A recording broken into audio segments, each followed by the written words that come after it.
मैं कभी नहीं सोच सकता था कि एक क्रिसमस डिनर में मेरा अपना बेटा मुझे इतनी क्रूरता से अपमानित करेगा। पूरे परिवार के सामने उसने मुझे जबरदस्ती धक्का दिया ताकि उसका ससुर मेरी जगह मेज पर बैठ सके। उसे यह अंदाजा भी नहीं था कि उस रात उसकी जिंदगी में एक नया मोड़ आएगा। अगले दिन जागने पर उसके लिए 47 मिस्ड कॉल्स इंतजार कर रही थीं, क्योंकि परिणाम हमेशा तब आते हैं जब आप सबसे कम उम्मीद करते हैं। आगे बढ़ने से पहले याद रखें कि चैनल को सब्सक्राइब करें और बेल आइकन को दबाएं, क्योंकि हम हर दिन नई कहानियां साझा करते हैं। इस वीडियो को लाइक करें और कमेंट में बताएं कि आप हमें किस शहर से देख रहे हैं। मेरा नाम मैनुएल ऑर्तेगा रुइज है। मेरी उम्र 68 साल है और मैंने अपनी पूरी जिंदगी शून्य से एक साम्राज्य बनाने में लगा दी। 5 साल पहले मैंने अपनी पत्नी रोजा को खो दिया और तभी मुझे लगा कि मेरा बेटा डिएगो मेरी सबसे कीमती चीज है। लेकिन यह भ्रम 24 दिसंबर 2024 की रात टूट गया। मैं डिएगो के घर पहुंचा, दिल उम्मीद से भरा हुआ। मैं अपने पोते पोती जेवियर और इसाबेल के लिए तोहफे लाया था, साथ ही एक शराब की बोतल भी जो मैंने वर्षों से किसी खास मौके के लिए संभाल कर रखी थी। घर सोने की लाइटों से जगमगा रहा था और भेड़ के मांस की खुशबू चारों ओर फैल रही थी। सब कुछ एक परफेक्ट शाम का संकेत दे रहा था। दादा मैनुएल, बच्चों ने मेरे पास दौड़ते हुए चिल्लाया। 15 साल के जेवियर अब मुझसे ऊंचे हो चुके थे, जबकि 12 साल की इसाबेल अब भी मेरे गले से लिपट जाती थी जैसे वह छोटी थी। वे सच्चे आलिंगन उस रात की एकमात्र वास्तविक चीज थे। मेरी बहू टेरेसा ने मुझे एक दिखावटी शिष्टाचार के साथ अभिवादन किया। उसकी नजर में हमेशा कुछ ऐसा होता था जो मुझे ऐसा महसूस कराता कि मुझे मापा जा रहा है, जैसे हर शब्द पर नजर रखी जा रही हो। अच्छा हुआ आप समय पर आए, मैनुएल, उसने कहा। डिएगो रसोई से बाहर आया, लेकिन उसका अभिवादन ठंडा और भावहीन था।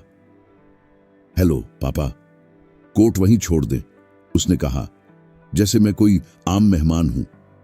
मेज 8 लोगों के लिए सजी थी, हालांकि हम केवल 6 थे। क्या हम किसी और का इंतजार कर रहे हैं? मैंने खाली सीट देखकर पूछा। हां, मेरे पिताजी थोड़ी देर में आएंगे, टेरेसा ने कठोर मुस्कान के साथ जवाब दिया। वह एंटोनियो मोरेनो जिमेनेज की बात कर रही थी। 72 साल के एक व्यवसायी जो वर्षों से मेरे मौन प्रतिद्वंद्वी रहे हैं। जैसे ही वह आए, डिएगो का व्यवहार पूरी तरह बदल गया। सेवा भावपूर्ण, सतर्क, लगभग आदरपूर्वक।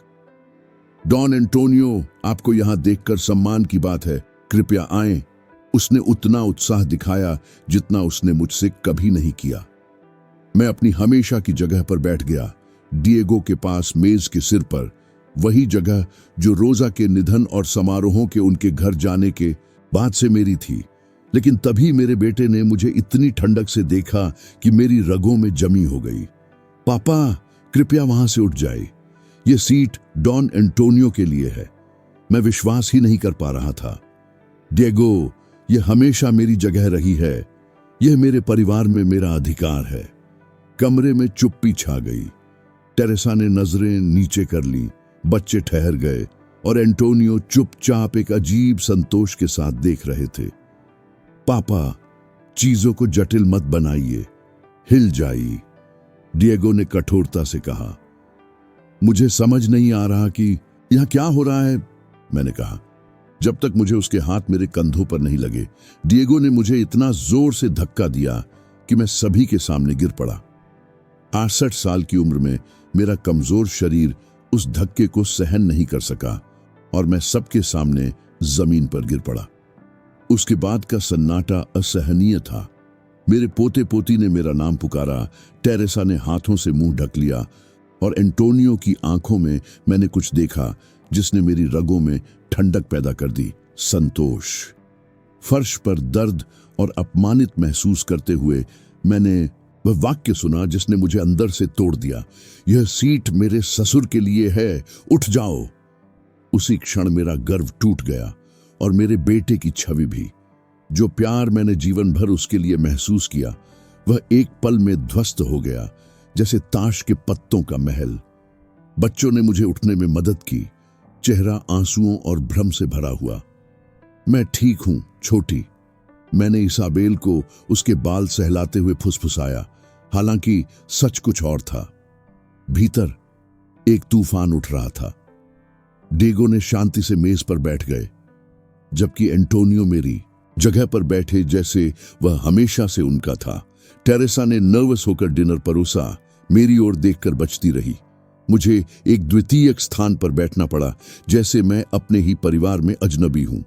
पूरे डिनर के दौरान मैंने देखा कि डिएगो एंटोनियो के साथ वैसा आदर दिखाता है जो उसने मुझसे कभी नहीं किया। टेरेसा ध्यान से उस आदमी के हर शब्द को सुन रही थी जो अब मेरी जगह पर था, और मेरे पोते पोती मुझे उदासी भरी नजरों से देख रहे थे। यह समझ नहीं पाते कि उनके पिता ने मुझे क्यों अपमानित किया। तभी मैंने वह निर्णय लिया जिसने सब कुछ बदल दिया। डिनर असहनीय तनाव में बीता।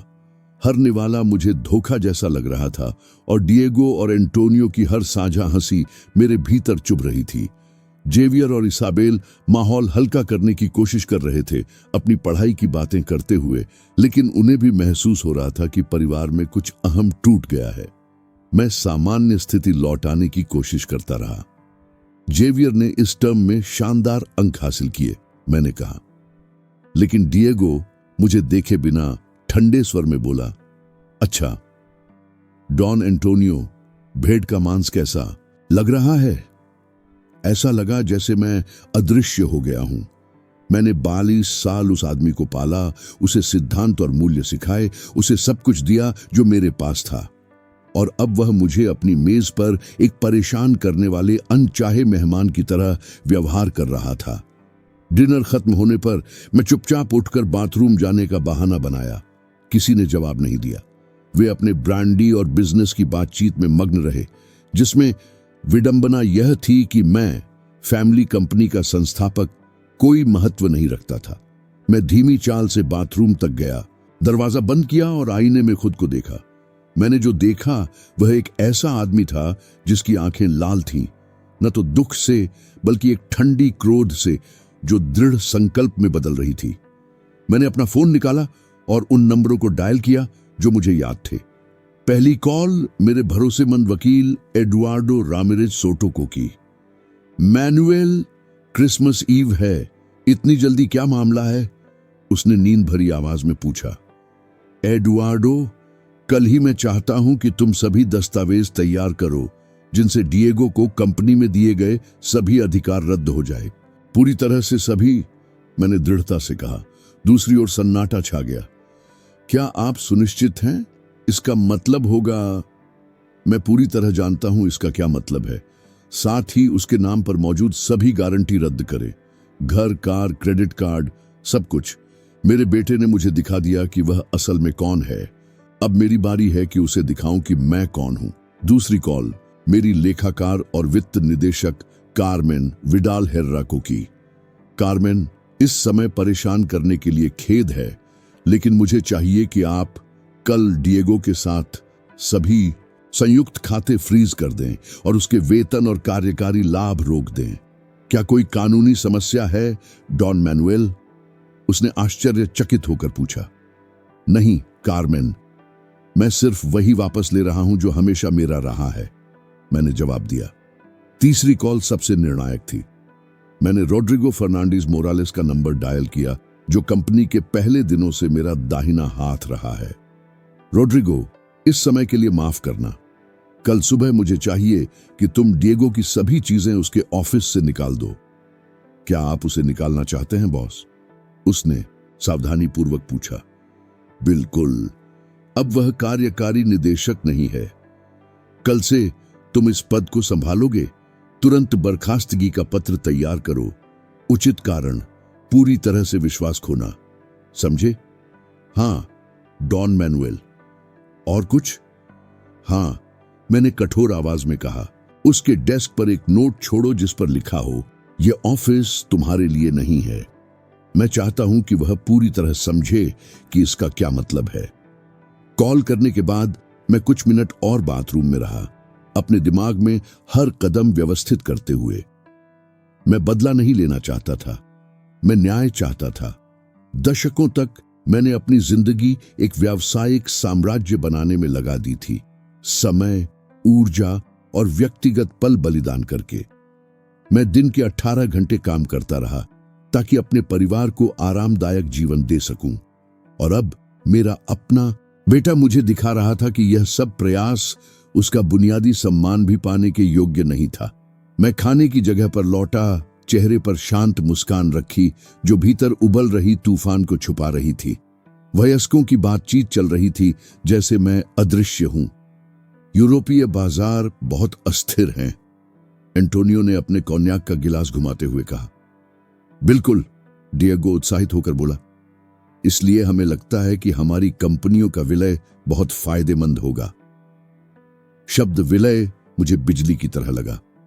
वे मेरी कंपनी, मेरे जीवन के पूरे प्रयास को एंटोनियो की कंपनी के साथ जोड़ने की योजना बना रहे थे, बिना मुझसे पूछे। विलय? मैंने मापी हुई आवाज में पूछा, हर शब्द को नियंत्रित करते हुए। डिएगो ने मुझे ऐसे देखा जैसे उसने भूल ही गया कि मैं अभी भी वहां हूं। हाँ पापा।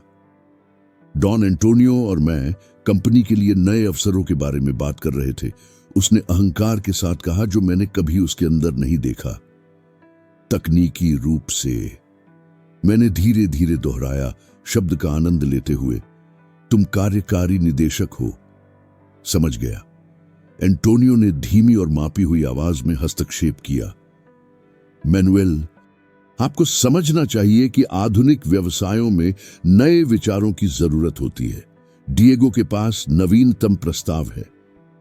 मुझे इस पर पूरा विश्वास है, मैंने बाहर से शांत रहते हुए जवाब दिया, जबकि अंदर हर शब्द को भविष्य के हिसाब किताब के लिए नोट कर रहा था। बच्चे मिठाई के बाद अपने कमरे में जा चुके थे, ड्रामा से अनजान।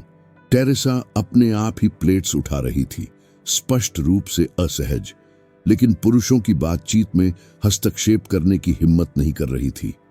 मुझे लगता है अब मुझे जाना चाहिए, मैंने अंततः कहा, उस साइड चेयर से उठते हुए जहां मुझे रखा गया था। बिल्कुल पापा, आराम करें, डिएगो ने अपने सिगार से नजर उठाए बिना जवाब दिया। मुझे दरवाजे तक छोड़ने की जहमत तक नहीं उठाई। जावियर ही था जो मुझे सुनकर सीढ़ियां दौड़ते हुए नीचे आया। दादा, क्या आप जा रहे हैं? मैंने सोचा था आप थोड़ी देर और रुकेंगे, हमेशा की तरह। नहीं छोटे, आज रात मुझे महत्वपूर्ण काम निपटाने हैं, मैंने जवाब दिया। डिनर के बारे में उसका सवाल मेरे दिल को छू गया। क्या तुम्हें जो हुआ उसके कारण गुस्सा है? मैं गुस्सा नहीं हूं जावियर, मैं निराश हूं। कभी कभी निराशाएं हमें सबसे कड़ी सच्चाइयां सिखाती हैं। तुम अभी नहीं समझते बेटा, लेकिन जल्द ही समझोगे। याद रखना, मैं तुमसे बहुत प्यार करता हूं। मैं घर से निकलते हुए आश्चर्यजनक रूप से मुक्त महसूस कर रहा था। दिसंबर की ठंडी हवा मेरे फेफड़ों में घुल गई जब मैं अपनी कार की ओर बढ़ा। इंजन स्टार्ट करने से पहले मैंने आखिरी कॉल करने के लिए फोन निकाला। नोटारियो लोपेज, मैं मैनुएल ओर्तेगा हूं। क्रिसमस ईव में परेशान करने के लिए खेद है, लेकिन मुझे कल ही अपने वसीयत में बदलाव करना है। यह बेहद जरूरी है। जैसे ही मैं अपने घर की ओर ड्राइव कर रहा था, मेरे चेहरे पर मुस्कान बनना शुरू हो गई। डिएगो ने सोचा कि वह स्थिति पर नियंत्रण रखता है, लेकिन उसने एक महत्वपूर्ण बात भूल दी थी। मैं ही वह था जिसने खेल का बोर्ड बनाया था, और कल वह असली नियम जान जाएगा। मैं आधी रात के करीब घर पहुंचा। सोना मेरे मन में सबसे अंतिम चीज थी। जबकि बाकी मैड्रिड क्रिसमस मना रहा था, मैं अपने जीवन की सबसे महत्वपूर्ण लड़ाई के लिए तैयार हो रहा था। मैंने अपने दफ्तर की सारी रोशनियां जला दी और ओक की मेज पर वे कानूनी दस्तावेज फैला दिए जो मैंने 4 दशकों के काम में जमा किए थे। मेरी पहली काम यह था कि मैं कंपनी के अनुबंधों को बारीकी से जांचूं। मुझे उस बात की पुष्टि करनी थी जो मैं पहले से शंका कर रहा था। डिएगो का कंपनी में कभी वास्तविक हिस्सेदारी नहीं थी। उनका कार्यकारी निदेशक का पद केवल मेरी नियुक्ति पर निर्भर था, किसी अर्जित अधिकार पर नहीं।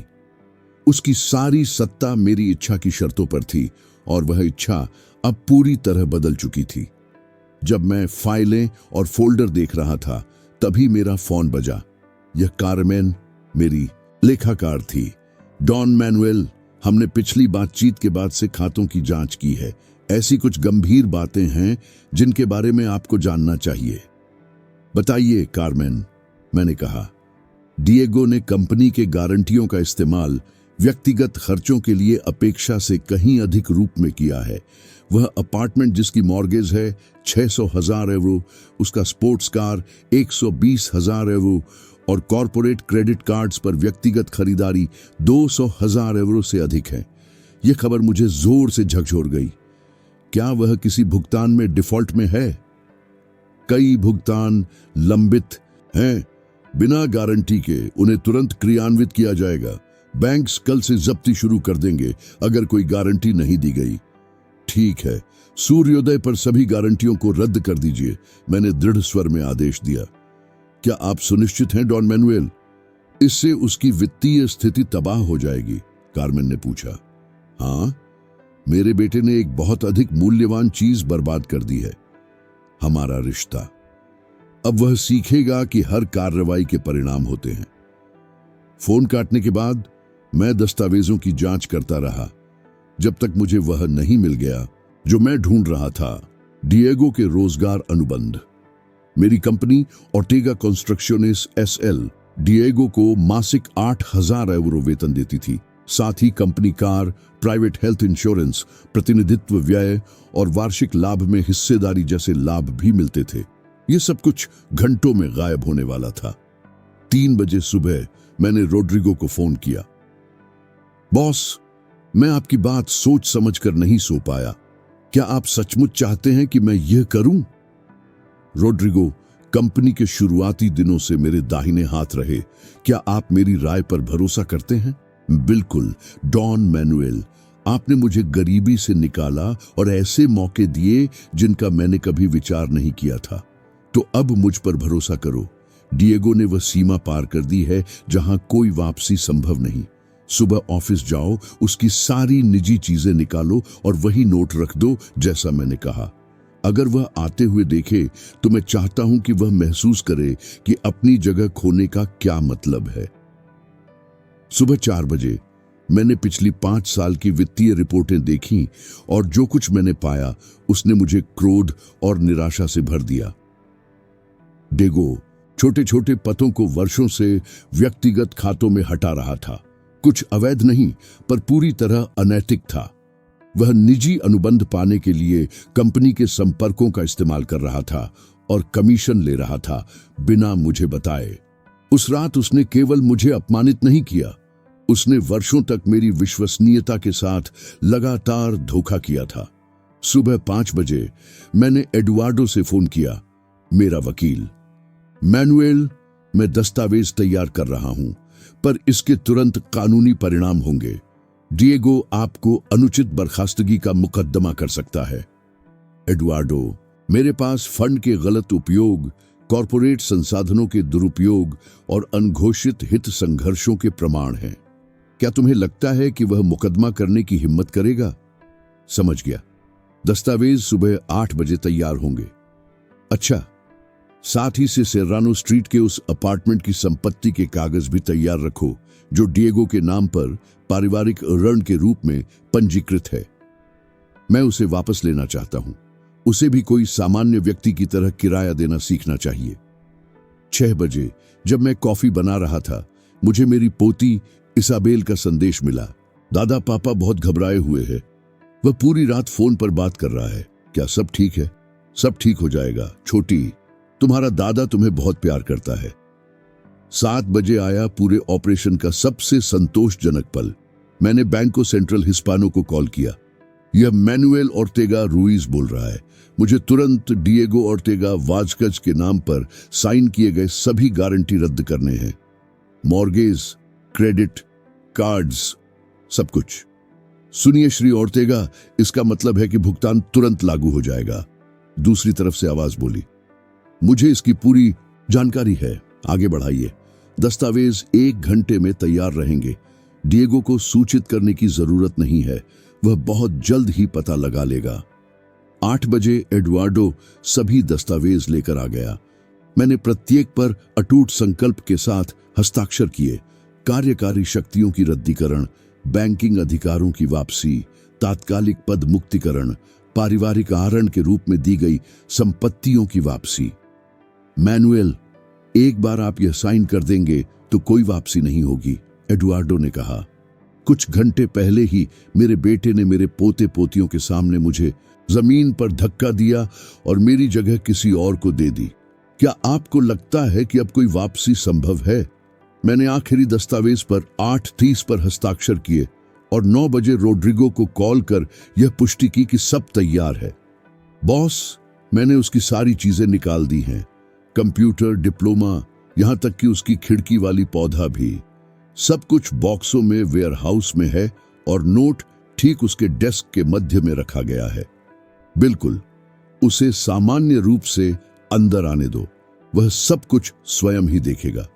मैंने 9:30 बजे कार्मेन से पुष्टि प्राप्त की। डॉन मैनुएल, सभी गारंटियां आधिकारिक तौर पर रद्द कर दी गई हैं। बैंक 10 बजे से कार्यवाही शुरू करेंगे। 10 बजे मैंने अपनी सबसे अच्छी पोशाक पहन ली। आज कोई साधारण दिन नहीं था। यह दिन था जब डिएगो ओर्तेगा वाजकज को परिणामों का असली अर्थ समझ में आने वाला था। मैंने एक आखिरी कप कॉफी बनाई और अपने स्टडी रूम की खिड़की से सूर्योदय देखा। बिना नींद के बीती रात के बाद मैं पूरी तरह ऊर्जावान महसूस कर रहा था। कोई उदासी नहीं, केवल स्पष्टता थी कि क्या करना है।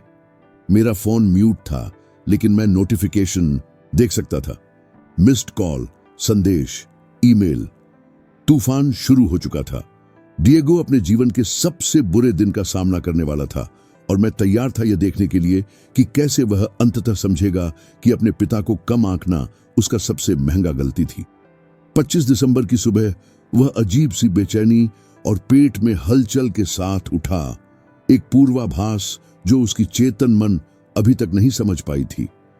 टेरेसा पहले से उठ चुकी थी और स्वचालित गति से नाश्ता तैयार कर रही थी। घर में एक अदृश्य तनाव था जिसे सभी महसूस कर रहे थे, पर कोई नहीं कह रहा था। क्या नींद अच्छी आई? टेरेसा ने बिना देखे पूछा। ठीक ठीक, डिएगो ने अपने फोन को देखते हुए जवाब दिया। उसके पास 3 मिस्ड कॉल थे, अज्ञात नंबरों से, शायद क्रिसमस सेल्समैन। वह नहीं जानता था कि नाश्ता करते समय मैड्रिड के कई बैंकों ने पहले ही कार्यवाही शुरू कर दी थी। सिस्टम ने दिन की शुरुआती घंटों में स्वचालित रूप से गारंटी रद्द कर दी थी। 10:15 बजे उसे पहली गंभीर कॉल मिली। श्री ओर्तेगा वाजकज, मैं मोनिका कास्टिलो, बंको संटेंडर से बोल रही हूं। हमें आपके मॉर्गेज के बारे में तुरंत संपर्क करने की आवश्यकता है। क्या हुआ? डिएगो ने पूछा। मेरी मॉर्गेज पूरी तरह अदायगी में है श्रीमान। आपके आरण की मुख्य गारंटी आज सुबह रद्द कर दी गई। उस गारंटी के बिना आरण स्वचालित रूप से तुरंत वसूली की स्थिति में आता है। डिएगो को ऐसा लगा जैसे उसे बर्फ का पानी उड़ेल दिया गया हो। कौन सी गारंटी? वह चौंक कर पूछा।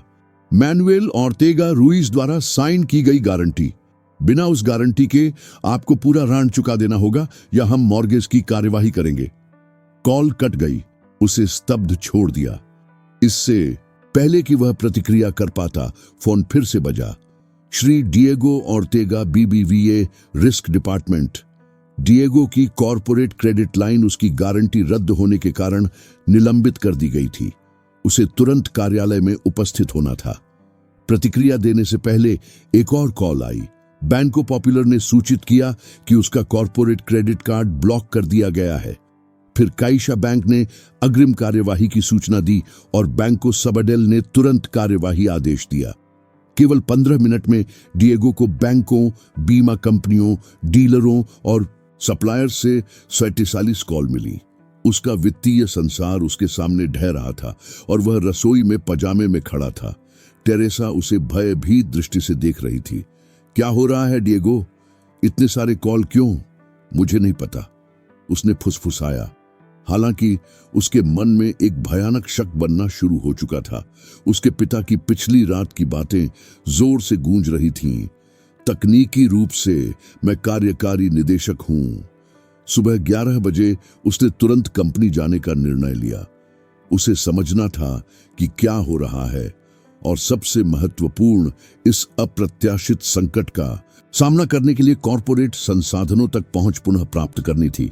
उसने अपने BMW सीरीज 7 को क्रिसमस के सुनसान मैड्रिड की सड़कों पर चलाया, यह न जानते हुए कि यह शायद अंतिम बार होगा जब वह वाहन चला रहा है।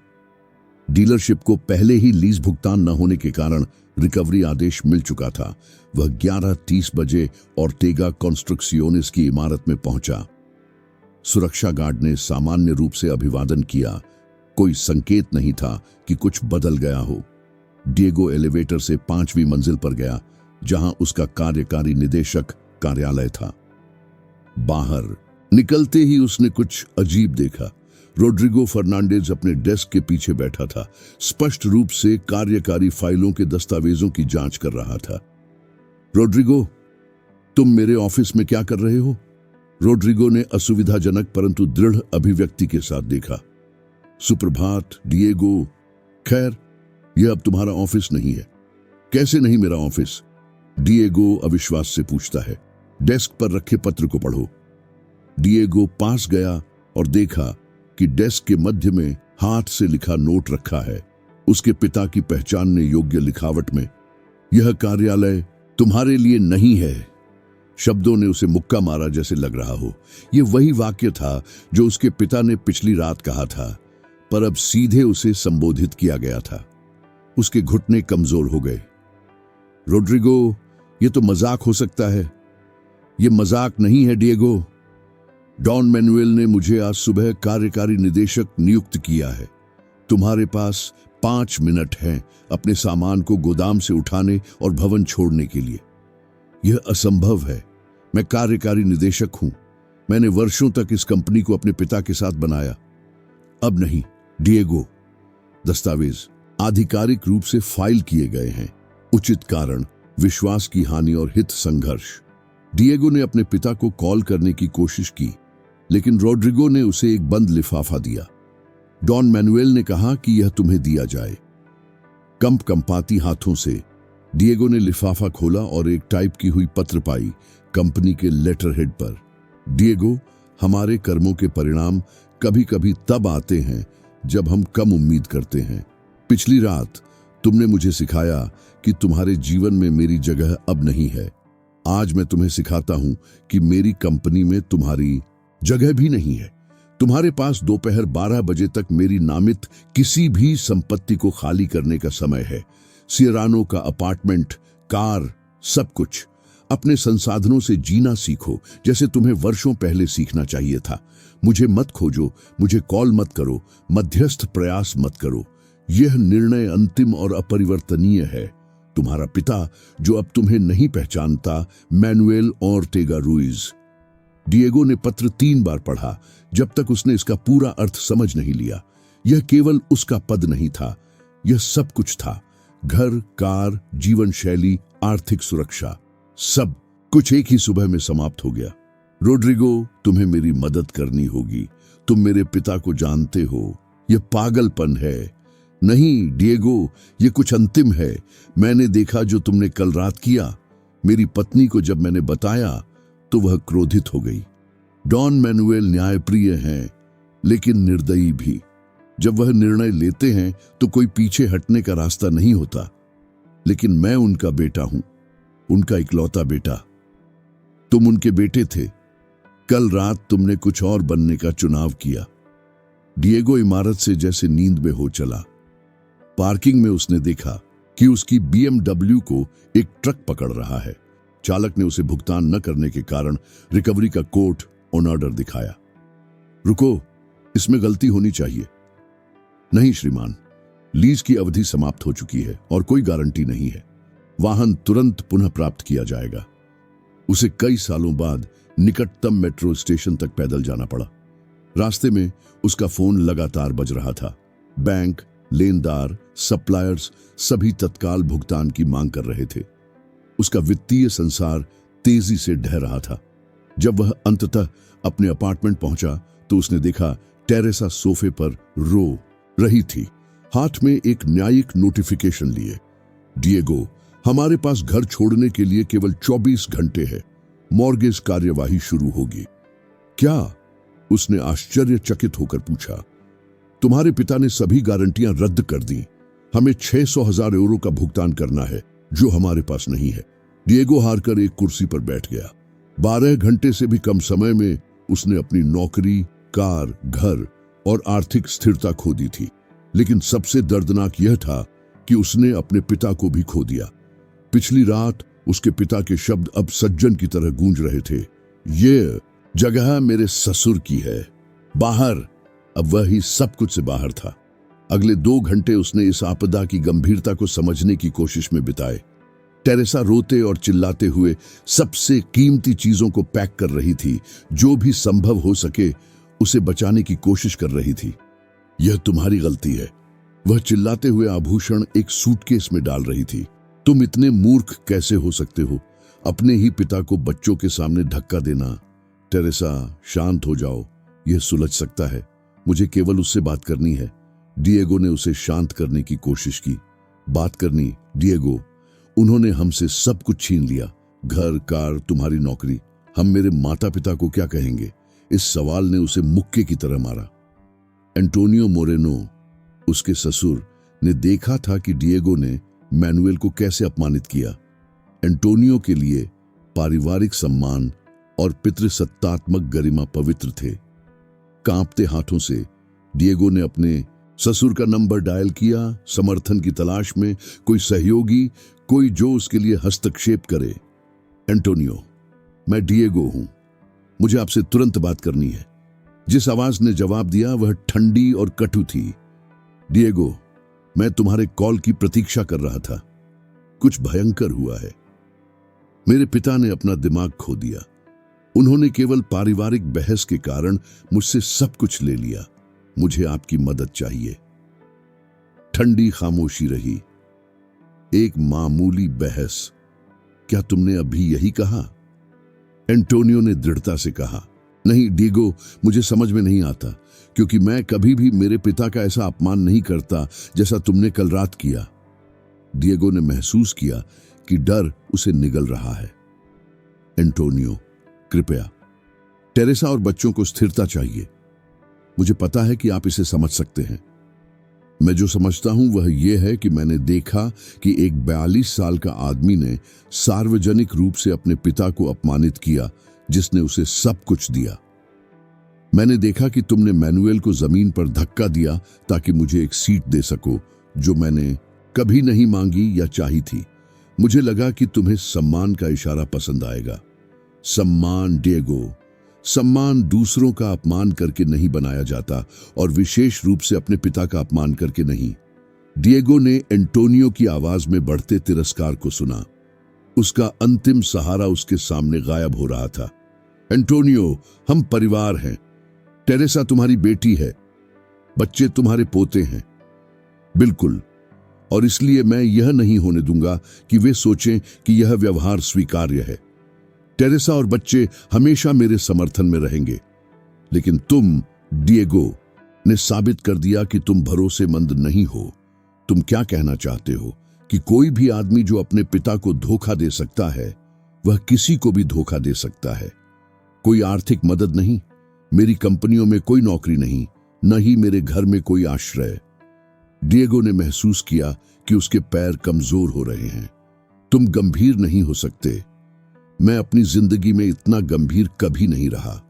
इसके अलावा मैंने मैनुएल से संपर्क करने का फैसला किया है ताकि उसके सामने तुम्हारे अपमानजनक व्यवहार का अनजाने में गवाह बनने के लिए व्यक्तिगत माफी पेश कर सकूं। क्या तुम उससे माफी मांगोगे? बिल्कुल। उसकी क्षमता वाला आदमी इस अपमान के लायक नहीं था, खासकर अपने परिवार के सामने, और मैं उसे व्यापारिक साझेदारी का प्रस्ताव भी दूंगा। एंटोनियो के शब्दों ने डिएगो को हथौड़े की तरह मारा। उसने न केवल अपने ससुर का समर्थन खो दिया, बल्कि अब एंटोनियो सीधे उसके पिता के साथ जुड़ रहा था। एंटोनियो, कृपया पुनर्विचार करो। मैंने पहले ही पुनर्विचार कर लिया है डिएगो। मेरी निष्कर्ष स्पष्ट है। मैनुएल ओर्तेगा वह व्यक्ति है जिसके साथ मैं व्यापार करना चाहता हूं। कॉल कट गई और डिएगो हाथ में मृत फोन लिए रह गया। टेरेसा, जो दरवाजे से पूरी बातचीत सुन रही थी, फीकी और निराश थी। मेरे पिता हमारी मदद नहीं करेंगे, उसने फुसफुसाया। नहीं, हम क्या करेंगे डिएगो? हम कहां रहेंगे? बच्चों का स्कूल है और मेरी नौकरी। मुझे नहीं पता टेरेसा, बस मुझे नहीं पता, उसने हताश होकर जवाब दिया।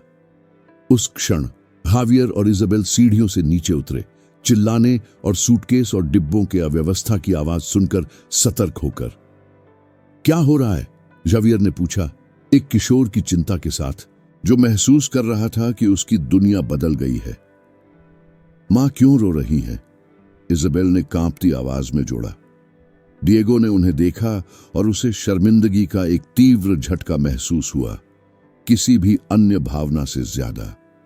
वह कैसे समझाए कि उसके गर्व और मूर्खता की वजह से उसका पूरा पारिवारिक स्थिरता गायब हो गई। बच्चों, हमें बात करनी है, टेरेसा ने टूटी हुई आवाज में शुरू किया। क्या यह कल रात दादा के साथ हुई घटना के कारण है? जावियर ने सीधे पूछा। यह सरल और सीधा सवाल दिखाता था कि किशोरों ने भी घटनाओं की गंभीरता को डिएगो से बेहतर समझ लिया था। हाँ बेटे, यही कारण है, डिएगो ने स्वीकार किया। पापा, आपने दादा को धक्का क्यों दिया? इजाबेल ने आंखों में आंसू के साथ कहा। डिएगो कोई उत्तर नहीं पा सका, शब्द उसकी गले में फंस गए। दादा हमसे बहुत प्यार करते हैं, इजाबेल ने जारी रखा। हमेशा हमें उपहार देते हैं और कहानियां सुनाते हैं। आपने उनके साथ बुरा क्यों किया? मैं सोच रहा था, डिएगो हकलाए। क्या सोचा पापा? जावियर ने जोर देकर पूछा। ऐसा लग रहा था जैसे आप उन्हें नफरत करते हो। मैं उनसे नफरत नहीं करता, लेकिन तुमने उन्हें वैसे ही बर्ताव किया जैसे मैं करता। जावियर ने दर्द भरी परिपक्वता के साथ उत्तर दिया। और अब उन्हें भी हमसे नफरत होनी चाहिए? नहीं बेटे, वह आपसे प्यार करते हैं, वह कभी आपको चोट नहीं पहुंचाएंगे। डिएगो ने उन्हें शांत करने की कोशिश की। तो फिर हम घर में क्यों नहीं रह सकते? मां सब कुछ पैक क्यों कर रही हैं? डिएगो हार कर सोफे पर बैठ गया। उसके अपने बच्चे उसे जज कर रहे थे और वे सही थे। उसने अंततः स्वीकार किया कि उसने एक बड़ा गलती की थी, एक ऐसी गलती जिसने उनकी जिंदगी हमेशा के लिए बदल दी। क्या आप दादा से माफी मांग सकते हैं? इजाबेल ने मासूमियत से पूछा, अभी भी विश्वास करते हुए कि वयस्कों की समस्याएं सच्ची माफी से सुलझ सकती हैं। इसके लिए बहुत देर हो चुकी है छोटी, उसने हताशा में फुसफुसाया। टेरेसा उस दिन पहली बार उसके पास बैठी। उसकी आवाज में कोई आलोचना नहीं थी, केवल गहरी उदासी थी। डिएगो, तुम्हें कुछ समझना होगा। बच्चे और मैं मेरे माता पिता के घर जा रहे हैं। क्या? मैं इसके बाद आपके साथ नहीं रह सकता। मैं किसी ऐसे व्यक्ति के साथ नहीं रह सकता जो अपने पिता को इस तरह अपमानित कर सकता है। टेरेसा, हम परिवार हैं। नहीं डिएगो, परिवार सम्मान और मूल्यों पर बनता है। कल रात आपने दिखा दिया कि आपके पास दोनों नहीं हैं। डिएगो ने अपनी पत्नी, बच्चों, सूटकेस और टेबल पर निष्कासन के दस्तावेजों को देखा। केवल 24 घंटों में उसने अपनी पूरी जिंदगी एक मूर्ख अहंकार के क्षण में बर्बाद कर दी थी। और सबसे बुरा, उसके पिता सही थे, परिणाम विनाशकारी थे, उससे भी ज्यादा जो उसने कल्पना की थी। 25 दिसंबर की दोपहर उसकी जिंदगी की सबसे लंबी और दर्दनाक बन गई। टेरेसा बच्चों की चीजों को सावधानी पूर्वक पैक कर रही थी और डिएगो अपने आर्थिक संकट का समाधान बेताबी से ढूंढ रहा था। उसके बैंक खाते लंबित ऋणों के कारण फ्रीज थे, मुख्य कार्ड ब्लॉक था और एटीएम ने उसके व्यक्तिगत खाते से 50 यूरो तक नहीं दिया। उसके पास केवल 300 यूरो नकद बचे थे, उसकी पिछली वित्तीय जिंदगी का सारा शेष। तुम आज रात कहां सोओगे? टेरेसा ने बच्चों का आखिरी सूटकेस बंद करते हुए पूछा। मुझे नहीं पता, शायद किसी सस्ते होटल में, जब तक मैं खुद को फिर से व्यवस्थित कर लूं, डिएगो ने जवाब दिया। मेरी बात सुनो, टेरेसा ने उसे रोका। क्या तुम सच में सोचते हो कि तुम इसके बाद खुद को व्यवस्थित कर पाओगे? तुम्हारे पिता आवेग में नहीं काम करते, ये स्थायी बनाने के लिए योजनाबद्ध है। ये मेरे पिता हैं टेरेसा, वे अंततः मुझे माफ करेंगे, जैसे तुमने उन्हें उनकी गलतियों पर माफ किया। अरे रुको, वे कभी भी तुमसे गलतियां नहीं करते थे, हमेशा पूर्ण, उदार और समझदार थे। और तुमने इसका जवाब कृतज्ञता और तिरस्कार से दिया। टेरेसा ने कहा, एक सच्चाई के साथ जो किसी भी आलोचना से गहरी चोट पहुंचाती थी। मैनुएल एक आदर्श पिता थे और डिएगो ने उनका आभार और सम्मान नहीं किया। शाम 6 बजे वह मूविंग ट्रक आया जिसे टेरेसा ने उनके सामान को उसके माता पिता के घर ले जाने के लिए रखा था। बच्चे चुप्पी में उदास अपने खिलौने और फर्नीचर के स्थानांतरण की निगरानी कर रहे थे। पापा, क्या आप हमारे साथ आ रहे हैं? इज़ाबेल ने अपनी गुलाबी साइकिल उठाते हुए पूछा।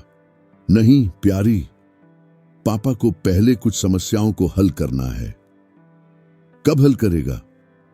टेरेसा ने वर्षों की निराशा भरी अभिव्यक्ति के साथ देखा। हमें नहीं पता इज़ाबेल। हवियर सीधे बिना घुमाए अपने पिता का सामना किया। पापा, क्या आप दादा के कारण घर खो देंगे? यह उससे ज्यादा जटिल है बेटे। मुझे जटिल नहीं लगता, जावियर ने स्पष्टता के साथ कहा, एक किशोर की तरह जो वास्तविकता को सीधे देखता है। तुमने उनके साथ क्रूर व्यवहार किया और अब वह वही क्रूरता तुम्हारे साथ कर रहे हैं। यह स्कूल जैसा है। अगर तुम किसी को मारते हो तो तुम्हें सजा मिलती है, जावियर ने सरलता से कहा, यह दिखाते हुए कि एक किशोर भी कारण और परिणाम के संबंध को डिएगो से बेहतर समझता है। 7 बजे शाम टेरेसा ने अपने और बच्चों का सारा सामान पैक कर लिया। घर, जो कुछ घंटे पहले उनका पारिवारिक घर था, अब केवल एक खाली खोल जैसा लग रहा था जिसमें केवल मूलभूत फर्नीचर बचे थे। डिएगो, मुझे चाहिए कि तुम इन दस्तावेजों पर हस्ताक्षर करो, टेरेसा ने कहा, उसे कानूनी कागजों की फाइल देते हुए जिसे उसने तैयार किया था, जबकि डिएगो असंभव वित्तीय समाधान खोज रहा था। ये क्या है? उसने पूछा। अस्थायी संपत्ति पृथक्करण और बच्चों की अस्थायी हिरासत। मेरे वकील ने आज दोपहर इसे तैयार किया। डिएगो ने महसूस किया कि उसके पेट में एक छुरा घुस गया। क्या तुम पहले ही वकील के पास गए थे? बिल्कुल। क्या तुम सोच रहे थे कि मैं देखता रहूंगा कि तुम कहां तक गिरते हो? मुझे बच्चों की सुरक्षा करनी है। टेरेसा, यह बहुत ही चरम है। किस समय की बात कर रहे हो डिएगो? किसी और अमीर पिता को खोजने के लिए जिसे तुम धोखा दे सको, किसी और ससुर का पक्ष पाने के लिए, अपनी खुद की फैमिली को अपमानित करने के लिए। यह सही नहीं है। जानते हो असली अन्याय क्या है? कि मेरे बच्चों ने देखा कि उनके पिता अपने दादा के साथ जंगली जैसा व्यवहार कर रहे हैं, कि 15 साल की शादी के बाद मुझे पता चला कि मेरा पति इतनी क्रूरता करने में सक्षम है। डिएगो ने कांपते हाथों से कागजों पर हस्ताक्षर किए। उसके पास और कोई विकल्प नहीं था। संसाधन नहीं, नौकरी नहीं, घर नहीं, वह किसी को स्थिरता नहीं दे सकता था। बच्चे आपके पास सप्ताहांत में तब आ सकते हैं जब आपके पास उचित जगह हो, टेरेसा ने दस्तावेज संजोते हुए बताया। कब? जब तुम फिर से किसी भरोसेमंद व्यक्ति के रूप में साबित हो जाओ। अगर तुम कभी ऐसा कर पाओ। रात 8 बजे डिएगो खुद को एक खाली घर में पाया जो अब उसका नहीं था। 300 यूरो नकद और एक बुनियादी कपड़ों का सूटकेस लेकर। उसकी बाकी संपत्ति रोड्रिगो की देखरेख में कंपनी के गोदाम में डिब्बों में थी। वह बाहर निकला और मैड्रिड की क्रिसमस भरी सड़कों पर बेतरतीब घूमने लगा। खुशहाल परिवार घूम रहे थे, बच्चे नए खिलौनों के साथ दौड़ रहे थे, जोड़े ठंड से लड़ते हुए गले मिल रहे थे और उसे कहीं लौटने का स्थान नहीं था। अंततः उसने अटोचा के पास एक सस्ते होटल में जगह खोजी जहां उसने 3 रातों के लिए 200 यूरो में कमरे का भुगतान किया। उसके पास खाने और यात्रा के लिए 100 यूरो बचे थे। कमरा छोटा था, एक सिंगल बिस्तर, एक छोटा बाथरूम और एक खिड़की थी जो अंधेरी गली की ओर खुलती थी। वह बिस्तर पर बैठा और अपनी व्यक्तिगत गिरावट की गंभीरता को देखा। उसका फोन बजा। यह एक अज्ञात नंबर था। डिएगो ऑर्तेगा, दूसरी तरफ आवाज बोली। मैं मार्कोस डेलगाडो और एसोसिएट्स लॉ फर्म से बोल रहा हूं। आपके पिता ने मुझे नियुक्त किया है कि आपको सूचित करूं कि उनके साथ कोई भी प्रत्यक्ष या अप्रत्यक्ष संपर्क उत्पीड़न माना जाएगा। क्या? डॉन मैनुएल स्पष्ट है। वह आपकी कॉल, मैसेज, विजिट या मध्यस्थता नहीं चाहते। इस निर्देश का कोई भी उल्लंघन न्यायिक निकासी आदेश का कारण बनेगा। यह मेरे पिता हैं, सेन्योर ओर्टेगा। कानूनी रूप से डॉन मनुएल को यह तय करने का अधिकार है कि वह किसके साथ संबंध बनाए रखते हैं। उनका निर्णय अंतिम है। कॉल समाप्त हुई और डिएगो ने समझा कि उसके पिता ने उसे केवल आर्थिक रूप से ही नहीं सजा दी है, बल्कि किसी भी पुनर्मिलन की संभावना को भी समाप्त कर दिया है। वह होटल के बाथरूम के शीशे में खुद को देखने लगा। जो आदमी उसे देख रहा था वह एक दिन में 10 साल बूढ़ा लग रहा था। गहरी काली आंखें, अनदेखी दाढ़ी, झुर्रियों भरे कपड़े। यही सच था, वह कोई था जिसने अपनी मूर्खता की वजह से सब कुछ खो दिया था। उस रात अज्ञात बिस्तर में सोने की कोशिश करते हुए डिएगो ने पिछले 24 घंटों की मानसिक रूप से समीक्षा की जिसने उसकी पूरी जिंदगी बदल दी थी। बस 2 दिन पहले वह एक संपन्न कंपनी का सीईओ था। पहले डिएगो एक शानदार अपार्टमेंट में रहता था और स्पोर्ट्स कार चलाता था। उसकी एक स्थिर फैमिली थी और वह अपने समुदाय का सम्मान पाता था। अब वह बेघर, बेरोजगार, परिवार विहीन, संसाधनहीन और अनिश्चित भविष्य वाला था। सब एक क्षणिक अहंकार के कारण जो आधे मिनट से भी कम समय का था। उसके द्वारा बोले गए शब्द उसके दिमाग में एक सजा की तरह गूंज रहे थे। यह जगह मेरे ससुर की है, बाहर। अब वह पूरी तरह से बाहर था। क्रिसमस की तबाही के 3 दिन बाद जब डिएगो होटल के छोटे कमरे में अपनी नई हकीकत को समझने की कोशिश कर रहा था, उसे एक अप्रत्याशित कॉल मिली जिसने उसकी दृष्टिकोण बदल दी। पापा, जावियर की आवाज कांपती और भावनाओं से भरी हुई थी। मुझे आपको कुछ महत्वपूर्ण बताना है। दादा हमसे मिलने आए। डिएगो ने महसूस किया कि उसका दिल तेजी से धड़क रहा है। मानुएल हमारे दादी दादाजी के घर गए, जावियर ने समझाया। कल दोपहर मां नहीं थी, वह खरीदारी गई थी। दादा एंटोनियो ने हमें मुख्य हॉल में सम्मानित अतिथि की तरह स्वागत किया। क्या हुआ? डिएगो ने पूछा।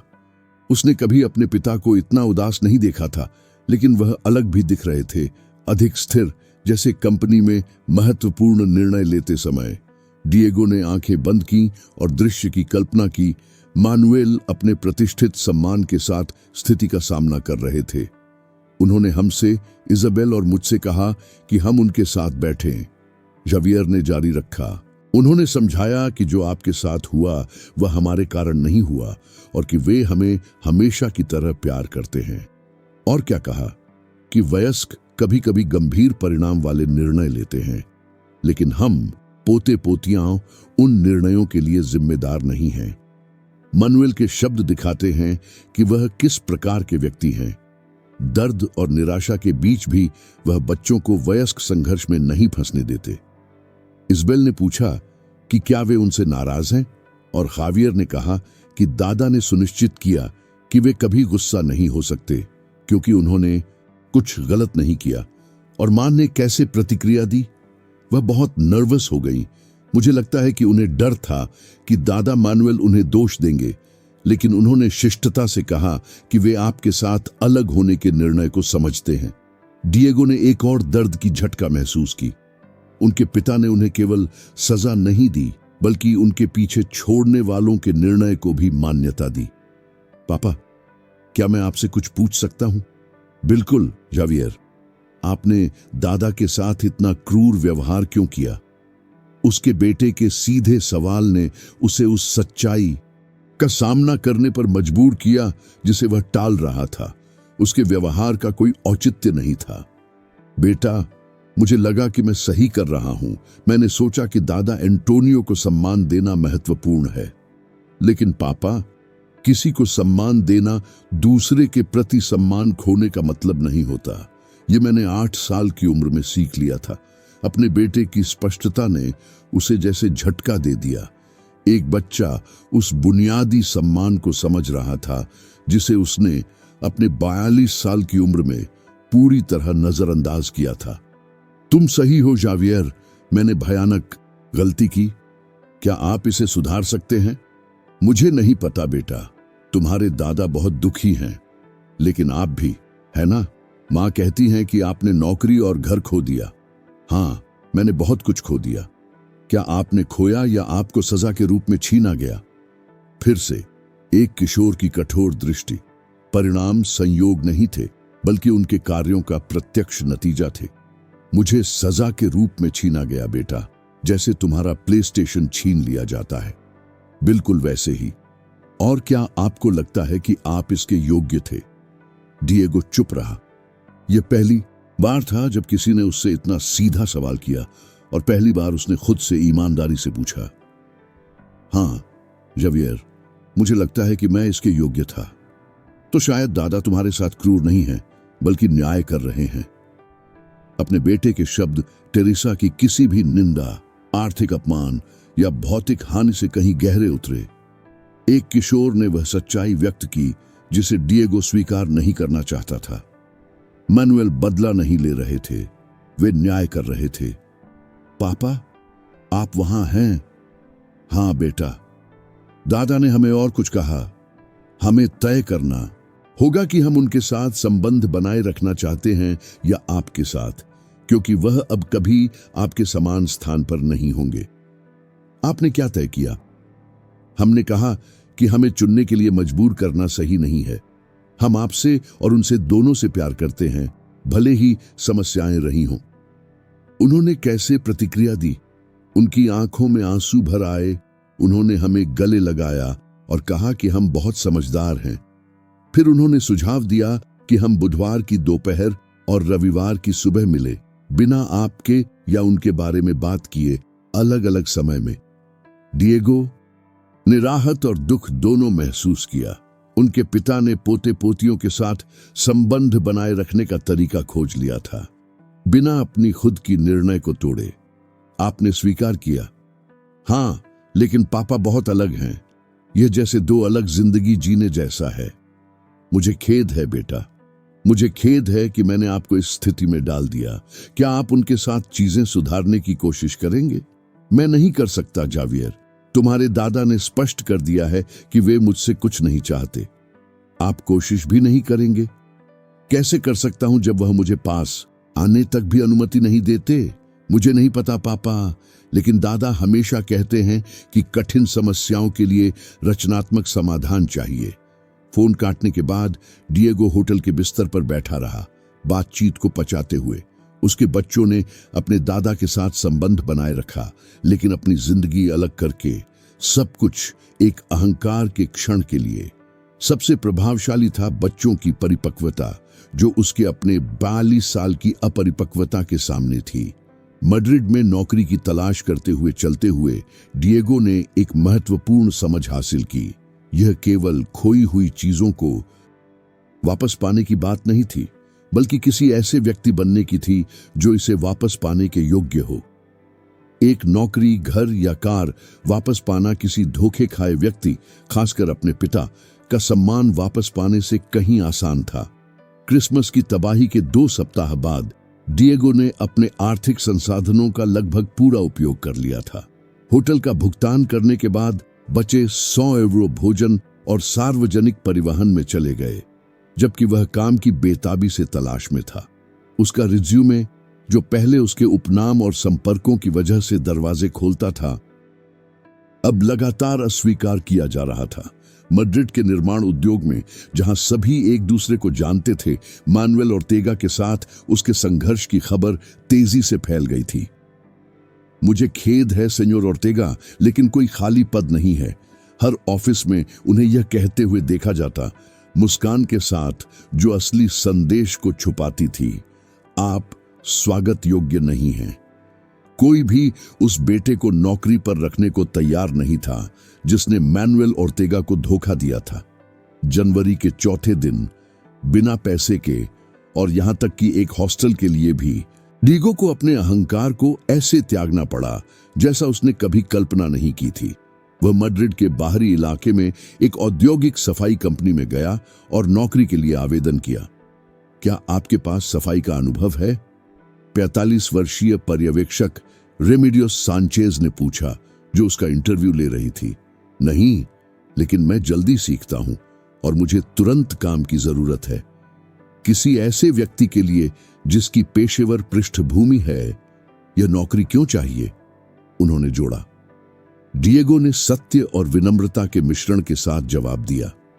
उसके पुराने साझेदार के साथ अपरिवर्तनीय मतभेद थे और उसे शुरू से शुरू करना था। रिमीडियोस ने ध्यान से उसे देखा। वह एक महिला थी जिसने अपनी छोटी कंपनी को शून्य से उठाया था, और जब वह वास्तविक निराशा और सच्ची विनम्रता देखती थी तो पहचान लेती थी। काम कठिन है, घंटे लंबे हैं और वेतन 100 यूरो प्रति माह है, रात 10 बजे से सुबह 6 बजे तक। क्या आप इसके लिए तैयार हैं? हाँ, पूरी तरह तैयार। मैं कल से शुरू कर सकता हूँ। डिएगो एक भी दिन देर से नहीं पहुंचे। उस पद के लिए 50 लोग इंतजार कर रहे थे। उस पहली रात उन्होंने ऑफिस की सफाई करते हुए सुबह तक काम किया। उनके हाथ, जो पहले लाखों के अनुबंधों पर हस्ताक्षर करने के आदी थे, अब ट्रैप और रसायनों को संभाल रहे थे। डिजाइनर सूट की जगह अब लिम्पिएजास, रिमीडियोस, एसएल के नीले यूनिफॉर्म थे। पहले हफ्तों में रात की यह दिनचर्या ने उन्हें अप्रत्याशित परिवर्तन से गुजारा। बाथरूम साफ करना और कचरे की टोकरी खाली करना जैसी मजबूरी ने उन्हें उन मूल्यों पर सोचने के लिए मजबूर किया जिन्हें उन्होंने हमेशा हल्के में लिया था। सम्मान, ईमानदार मेहनत, परिश्रम का महत्व। उनके साथी कर्मचारी प्रवासी थे, अकेली माताएं, विश्वविद्यालय के छात्र जो अपनी पढ़ाई का खर्च खुद उठाते थे, और सेवानिवृत्त लोग जो अधूरी पेंशन पूरी कर रहे थे। किसी को उनके अतीत का ज्ञान नहीं था। वर्षों बाद पहली बार डिएगो को उनके उपनाम या संपर्कों के आधार पर नहीं, बल्कि काम करने की उनकी तत्परता के आधार पर आंका जा रहा था। तुम कहां के हो डिएगो? मध्य रात्रि के ब्रेक में उनके एक साथी इकटोरियाई मिगेल ने पूछा। मैड्रिड से। और पहले क्या करते थे? निर्माण और प्रशासनिक कार्यों में काम करता था। यह झूठ नहीं था, लेकिन पूरी सच्चाई भी नहीं थी। डिएगो ने बातचीत को इस तरह संभालना सीखा था कि उनका पूरा अतीत सामने न आए। इस बीच अपने बच्चों के नियंत्रित मुलाकातों के माध्यम से वे अप्रत्यक्ष रूप से अपने पिता की नई वास्तविकता के बारे में जान पाते। जावियर और इजाबेल उन्हें अपने दादा के बारे में विवरण बताते जो व्यापारिक बदलाव को दर्शाते। दादा मानुएल का एक नया साथी है, एक दिन इजाबेल ने कहा। नया? हाँ, दादा एंटोनियो। अब वे बड़े प्रोजेक्ट्स पर साथ काम करते हैं। मां कहती हैं कि वे बहुत ऊंची इमारतें बनाएंगे। व्यंग्य, पीड़ा भरा था। उनका ससुर, जिसे उन्होंने मानुएल को अपमानित करके प्रभावित करने की कोशिश की थी, अब उनके व्यावसायिक साथी थे। जो गठबंधन डिएगो ने मजबूर करने की कोशिश की थी, वह स्थापित हो गया, लेकिन बिना उनके। क्या वे मिलते हैं? डिएगो ने हल्का अंदाज में पूछा। लगभग हर दिन। कभी कभी वे साथ में स्कूल से हमें लेने आते हैं। अपने प्रोजेक्ट्स के बारे में बात करते हुए बहुत हंसते हैं। डिएगो ने फोन काटा और अकेलेपन का अनुभव पहले से गहरा था।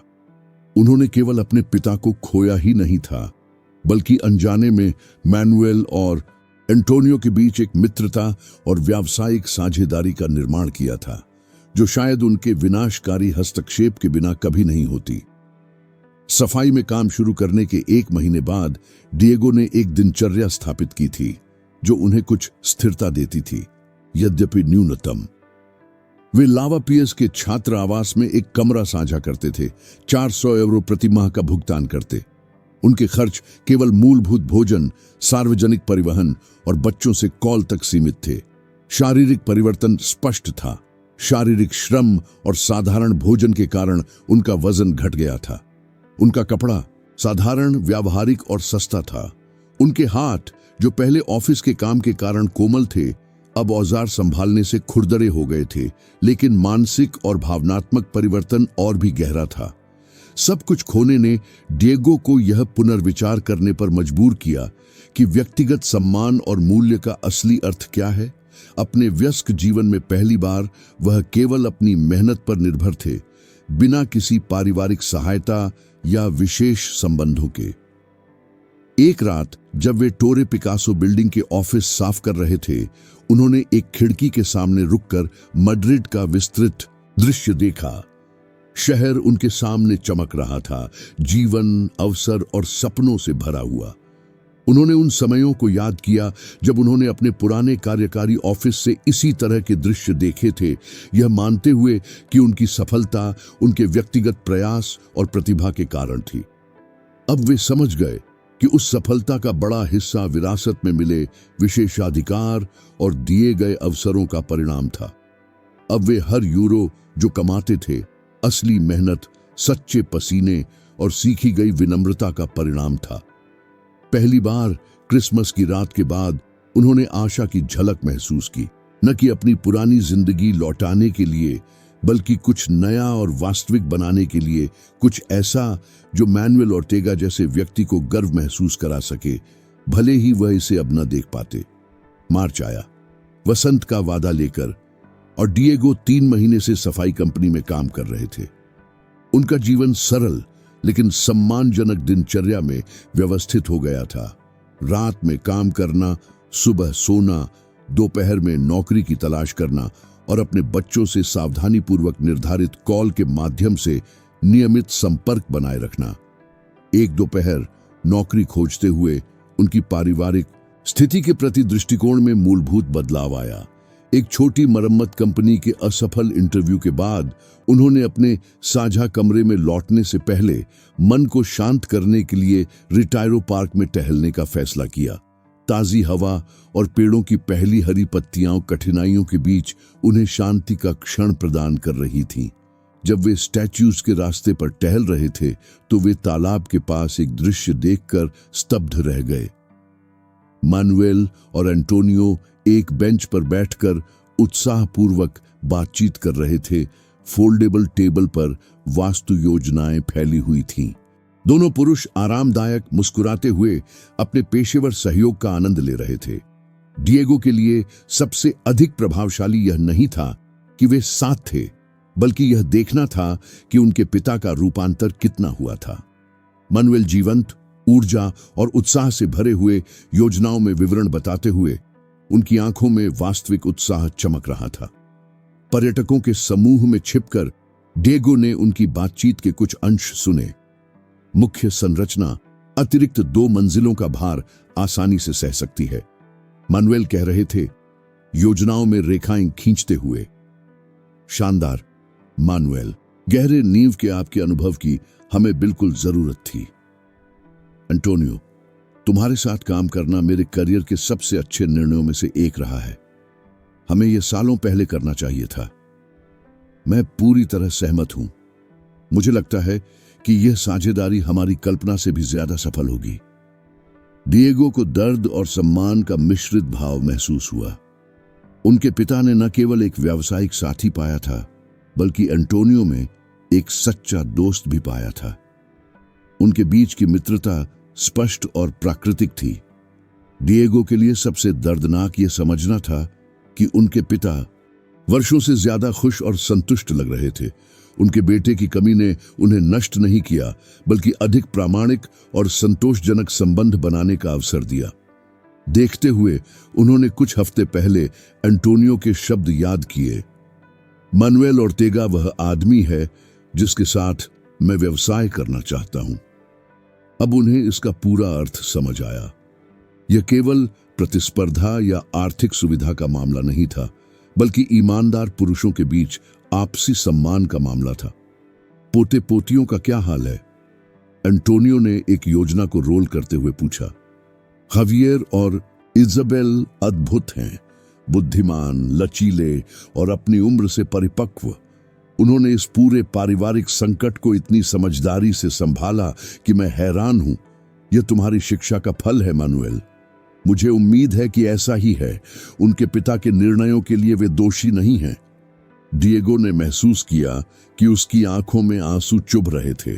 उनके पिता अब भी पोते पोतियों की देखभाल और प्यार कर रहे थे, बावजूद इसके कि वे उनके प्रति सख्त रुख बनाए हुए थे। क्या तुम्हें कभी डिएगो के साथ मेल मिलाप करने का मन नहीं करता? एंटोनियो ने सच्ची जिज्ञासा के साथ पूछा। मानुएल कुछ देर खामोश रहे, तालाब के शांत पानी को देखते हुए। एंटोनियो, 42 साल तक मुझे लगा कि मैं अपने बेटे को जानता हूं, मुझे लगा कि मैंने एक ऐसा व्यक्ति बनाया है जिसमें मूल्य, सिद्धांत और परिवार के प्रति सम्मान है। क्रिसमस की रात मुझे एहसास हुआ कि मैं पूरी तरह गलत था। लोग बदल सकते हैं मैनुएल, लेकिन सच्चा बदलाव वास्तविक परिणामों की मांग करता है। अगर मैं उसे आसानी से माफ कर दूं, तो वह क्या सीखता है? मेरे पोते क्या उदाहरण पाते हैं कि स्वीकृत व्यवहार क्या है? मैं तुम्हारा दृष्टिकोण समझता हूं, मैनुएल ने उत्तर दिया। यह उसे हमेशा दंडित करने के बारे में नहीं है, बल्कि यह समझने के लिए है कि उसने क्या तोड़ा। शायद एक दिन वह सच्चाई में सीखेगा, लेकिन वह दिन अभी नहीं आया है। डिएगो बिना देखे पार्क से चला गया, लेकिन उनके पिता के शब्द कई दिनों तक उनके मन में गूंजते रहे। मैनुएल निर्दयता से कठोर नहीं थे, बल्कि मजबूत शैक्षिक सिद्धांतों के साथ कार्य कर रहे थे। उस रात वित्तीय जिले में ऑफिस की सफाई करते समय डिएगो ने जो सुना, उस पर विचार किया। उनके पिता असली विकास के प्रमाण की तलाश कर रहे थे, केवल निराशापूर्ण माफी या भावनात्मक भीख नहीं।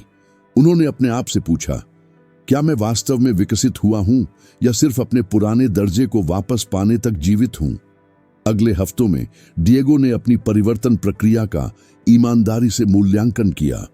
क्या वह सच्ची विनम्रता सीख रहे थे या केवल तूफान के शांत होने का इंतजार कर रहे थे? जवाब ने उन्हें असहज कर दिया। उनके भीतर का एक हिस्सा अभी भी चुपके से उम्मीद कर रहा था कि उनके पिता झुकेंगे और उन्हें माफ करेंगे, उन्हें उनके पुराने जीवन का कोई संस्करण वापस देंगे। लेकिन पार्क में हुई बातचीत ने एक महत्वपूर्ण बात स्पष्ट कर दी।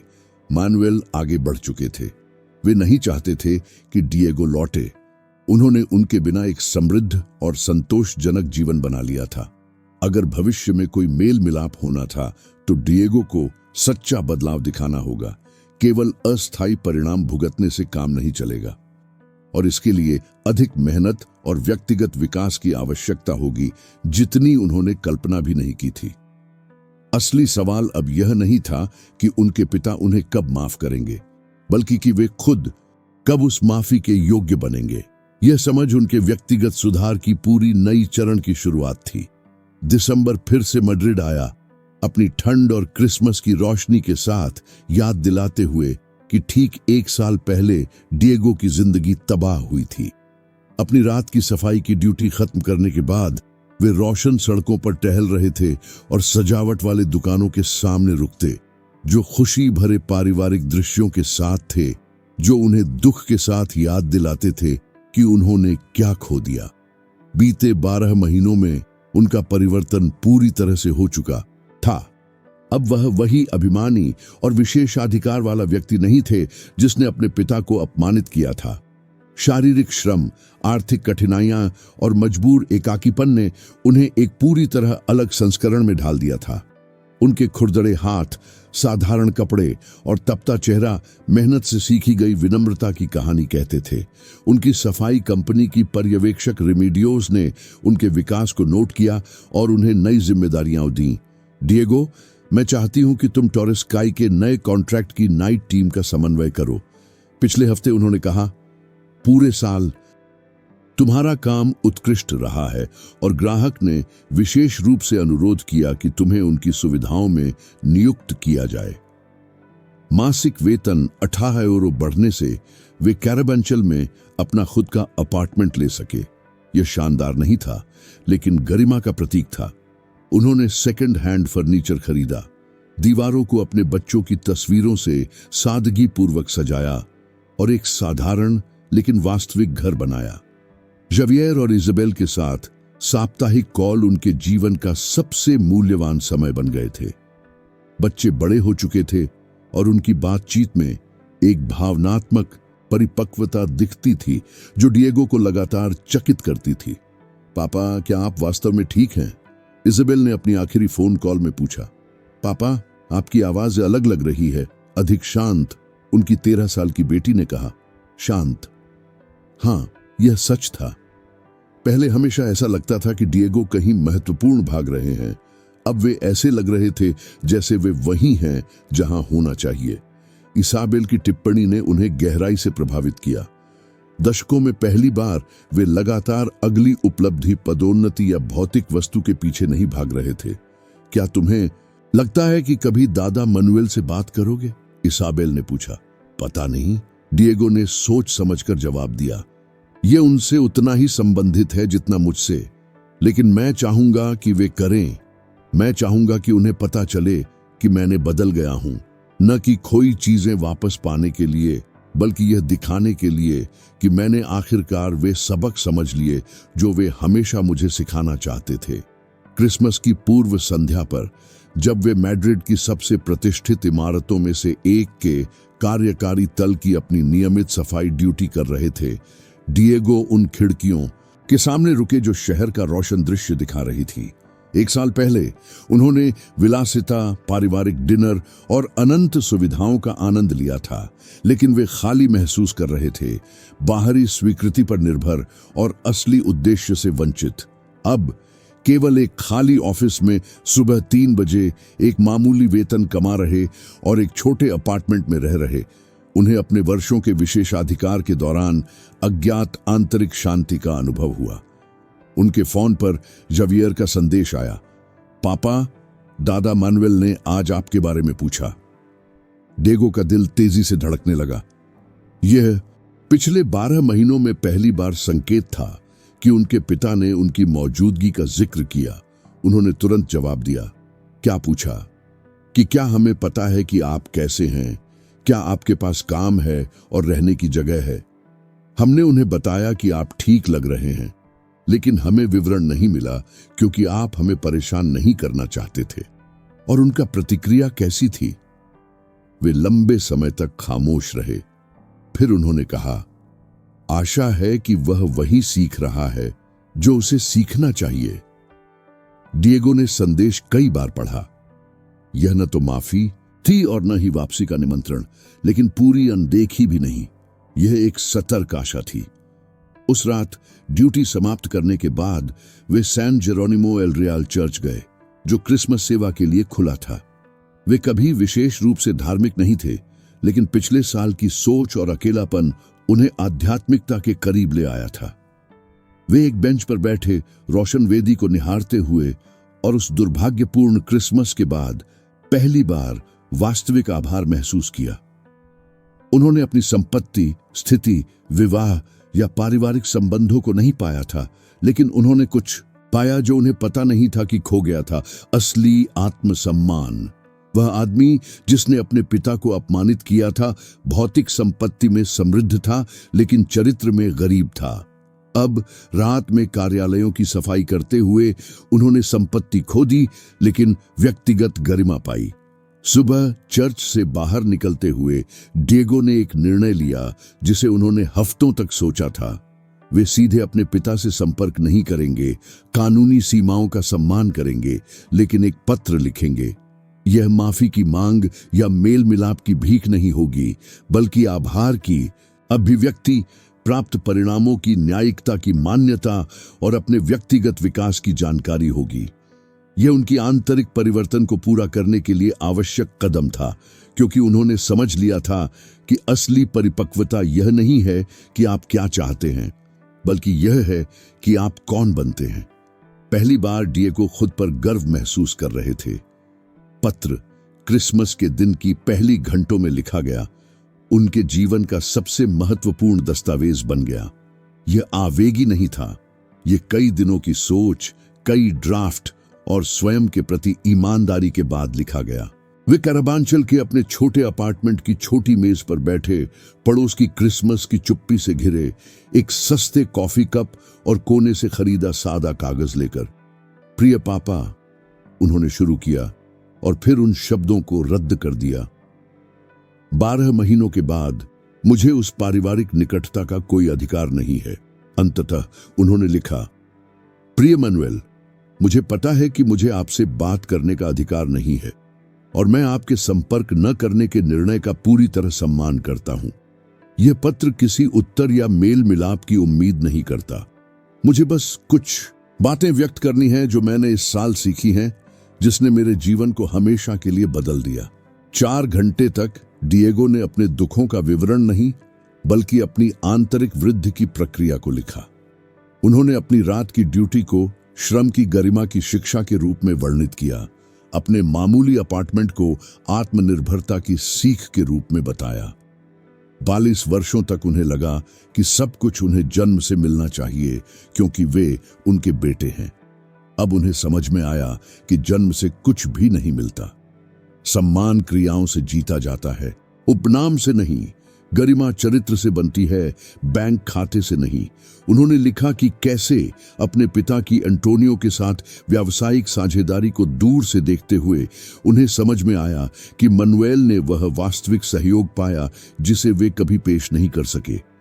एंटोनियो के साथ तुम्हें काम करते देखकर मैंने एक मूलभूत चीज सीखी। तुम्हें एक बेटे के रूप में सीईओ की जरूरत नहीं थी, तुम्हें एक ऐसे साथी की जरूरत थी जो तुम्हारा सम्मान करे। मैं कभी उस तरह का व्यक्ति नहीं बन सका क्योंकि मैं बहुत व्यस्त था, बिना कुछ योगदान किए सब कुछ पाने का अधिकार महसूस करता था। पत्र लिखने में सबसे कठिन हिस्सा क्रिसमस की उस रात किए अपने कार्य को पूरी तरह स्वीकार करना था। मेरे व्यवहार के लिए कोई बहाना नहीं है। तुम्हें तुम्हारे पोते पोतियों के सामने जमीन पर धकेलना मेरे जीवन का सबसे कायर और क्रूर कृत्य था। यह एक गलती नहीं थी बल्कि सामाजिक छवि को तुम्हारी गरिमा से ऊपर रखने का सचेत निर्णय था। यह शुद्ध विश्वासघात था और मुझे मिली परिणामों के योग्य था। डिएगो ने अपने बच्चों के बारे में भी लिखा कि कैसे इन 12 महीनों में उन्होंने अपने साप्ताहिक कॉल्स को किसी भी पूर्व पेशेवर उपलब्धि से अधिक महत्व देना सीखा। जावियर और इजाबेल ने उन्हें 1 साल में अधिक भावनात्मक परिपक्वता सिखाई जितना उन्होंने पूरी बचपन में नहीं सीखा था। दोनों के प्रति उनका प्यार बनाए रखने की क्षमता उनके विनाशकारी व्यवहार के बावजूद उस शिक्षा का प्रतिबिंब थी जो मनुएल ने उन्हें वर्षों तक दी थी, जबकि डिएगो अपने अहंकार में बहुत व्यस्त था। अंत में डिएगो ने भविष्य की ओर बिना भीख मांगे या उम्मीद पैदा किए लिखा। वे माफी नहीं चाहते थे क्योंकि वे जानते थे कि माफी लगातार अच्छे व्यवहार से ही मिलती है, केवल कागज पर शब्दों से नहीं। वे अपने पिता के फैसले को बदलने की उम्मीद भी नहीं कर रहे थे। वे इसे पूरी तरह सम्मान करते थे, समझते थे कि यह न्यायपूर्ण और आवश्यक था। वे लिख रहे थे यह दिखाने के लिए कि वे आखिरकार सच्चा पुरुष बनना सीख रहे हैं। 43 साल की उम्र में वे गर्व महसूस कर रहे थे कि वे क्या बन रहे हैं। ईमानदारी से काम कर रहे, साधारण जीवन जी रहे, अपने बच्चों से सच्चा प्यार कर रहे और अपने चारों ओर के लोगों का गहराई से सम्मान कर रहे थे। पत्र का निष्कर्ष वह हिस्सा था जिसे सुधारने में सबसे अधिक समय लगा। यदि वे कभी फिर से बात न करें तो वे चाहते थे कि मनुएल जाने कि वे अधिक अच्छे इंसान बन गए हैं, परिणामों के कारण नहीं बल्कि उनके बावजूद नहीं। यह किसी भी भौतिक विरासत से अधिक मूल्यवान उपहार था, अपने स्वयं के मूल्य की खोज करने का अवसर, पिता की उपलब्धियों और उदारता से अलग। वे मैनुएल के प्रति आभारी थे कि उन्होंने वह पिता बनने की जरूरत के अनुसार बनकर उन्हें गिरने दिया, इतना मजबूत कि उन्होंने उनके बच्चों को अपनी गलतियों से बचाया और पर्याप्त न्यायपूर्ण कि उन्हें उनके योग्य तरीके से ट्रीट किया।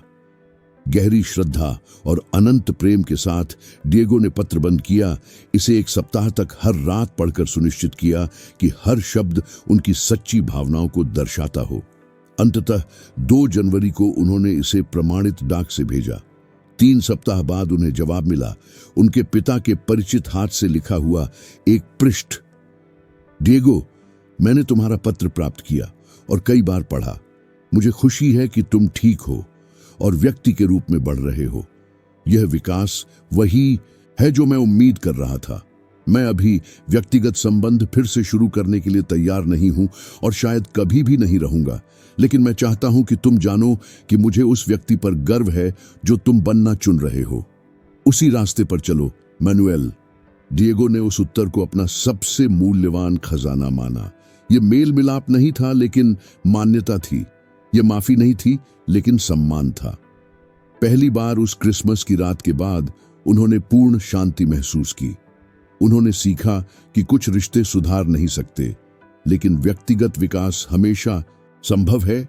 उन्होंने पाया कि सबसे महत्वपूर्ण स्वीकृति स्वयं की है और असली गरिमा सच्चे सिद्धांतों के साथ जीवन जीने से आती है, न कि भौतिक संपत्ति जमा करने से। उनके पिता ने उन्हें उनके कार्यों के परिणामों का सामना करने दिया, जो डिएगो के जीवन का सबसे मूल्यवान सबक था, और अंततः डिएगो ने इसके लिए आभार व्यक्त करना सीख